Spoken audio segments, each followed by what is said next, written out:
Paul says something about salary for pastors. He says in 1 Corinthians 9, verse 7 onwards, who serves as a soldier at his own expense? Wow, do you hear that?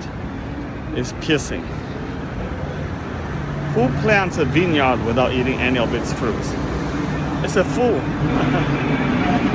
Or who tends a flock without getting some of the milk? It's ridiculous. As a shepherd, you tend a flock, and you don't get some of the milk. Verse 8 onwards, Paul said, do I say these things to human authority? Does not the law say the same? For it is written in the law of Moses, you shall not muzzle an ox when he treads out the grain. It is for oxen that God is concerned. Does he not certainly speak for our sake? Do not muzzle an ox while treading the grain. In other words, don't close the mouth, don't shut the mouth of the ox while it is treading the grain. In other words, you don't make the ox labor for you for nothing. While it's treading the grain fall off, let the ox eat, because that is his reward. You know, you don't want to be so calculative for the servant, for your servant. So similarly in that sense,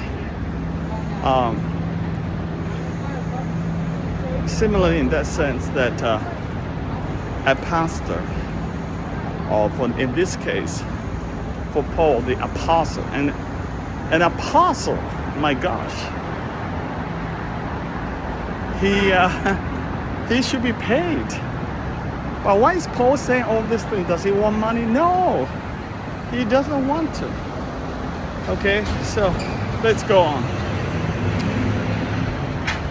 Does God not certainly speak for our sake? It was written for our sake, because the plowman should plow in hope, and the thresher thresh in hope of sharing in the crop. So both plowman and the thresher labor for the hope of sharing the harvest. If we have sown spiritual things among you, is it too much if we reap material things from you? You see that? If we sow spiritual things for you, it's far more important than the material things in the world. Is it too much for us to reap some material benefits? Okay, let me read the NIV, be it's more contemporary language. Verse 11, if we have sown spiritual seed among you, is it too much if we reap a material harvest from you? In other words, get paid. Is it too much? Then if the church is underpaying or not paying, even worse, the pastor, that means the church is really in problem. It's a low regards for the servants of God.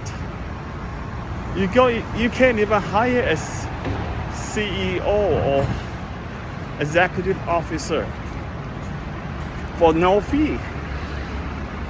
Even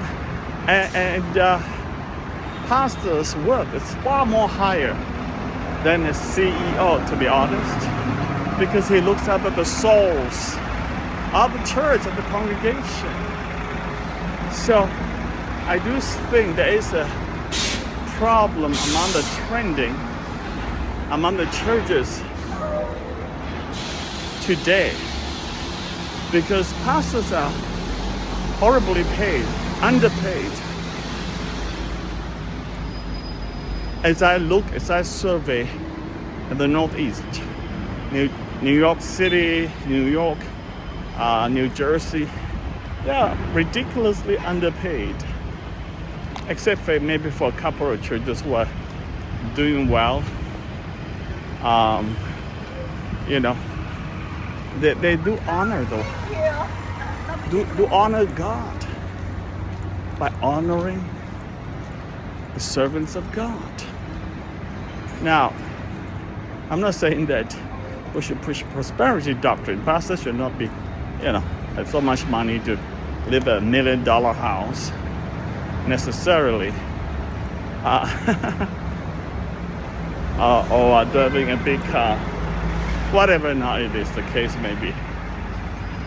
But it should be on par with the standard of living on the city that he serves and ministers in.